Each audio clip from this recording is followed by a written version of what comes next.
Good evening, everyone. Can you hear me? Yeah. My name is Anand Swamy. I'm on the faculty of the economics department at the CDE. And if I have a deer in the headlights look, it's because I'm feeling like that with these lights. It's a pleasure today it's customary actually when you have a very distinguished speaker to first say that he needs no introduction and then to introduce him anyway. And so that's what I'm going to do. But I'll keep this brief so you can hear more from our guest, Jim Robinson, who's the David Florence Professor of Government, Political Economy, and Economic and Political Development at Harvard. So Jim has won many awards and has many accomplishments, so many that would take a really long time to list them. So let me just take a few minutes to tell you about his contributions to the field, what I think he has his main contribution, and then I'll give the rest of the time to him. So if you think about how economics is done in the US and the UK in particular, it's often been criticized for being too abstract, for not recognizing that economies and markets are actually embedded in societies where the institutional features have a really profound impact on economic development. So if governments are corrupt, if property rights are not respected, if contracts are often broken, an economy may remain poor. For the political left, especially Marxists of various persuasions, the problem was that economics did not pay enough attention to the distribution of political power, which affected so many dimensions of the economy, from investment in education to trade and taxation. So this point was neatly made by an economist called Abba Lerner, who argued that mainstream economics' problem was that it dealt with the realm of, quote, solved political problems. So things started to change a couple of decades ago with the work of economic historians like Douglas North, who attributed the rise of the West substantially to the development of institutions which protected property rights and enforced contracts. Douglas North's work was really influential, and it eventually won a Nobel Prize, but it's fair to say that even by the mid-1990s, most economists were not thinking about institutions.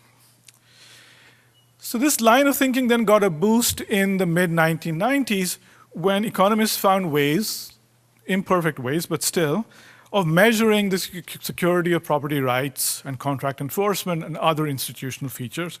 Now we could start doing statistical work, trying to tease out how institutions affected economic development. And so this line of research was started by Paolo Mauro, Steve Knack, and so on, and it received a lot of attention.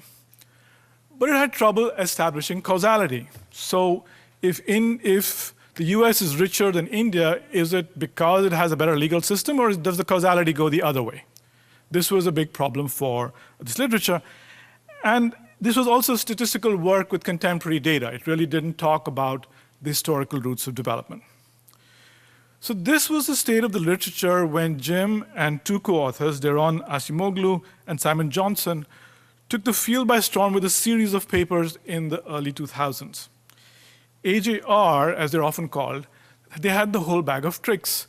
They could do history like the historians, statistics like the statisticians, and they could do economic theory like the theorists.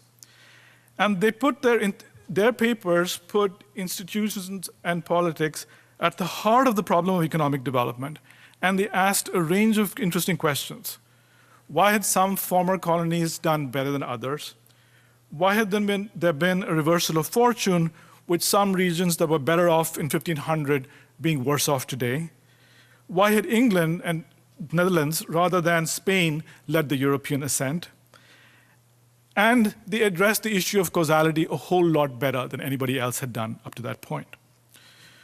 More recently, Jim and his co-authors in various combinations have gone on to address many other topics, from the Holocaust to the French Revolution. So these are all important papers, but the key thing to note is that the whole is greater than the sum of the parts. So Jim and his co-authors have done more than write a bunch of influential papers. They've actually set the agenda. They've changed the preoccupations of the field to a good extent. So Jim and Deron Acemoglu recently brought together decades of research in a book called Why Nations Fail. I hesitate to call this their magnum opus because you never know, they might write a better one. But in any case, we're magnum opus or not, we are really happy to have him here just after the publication of this terrific book. So please join me in giving Jim a warm welcome.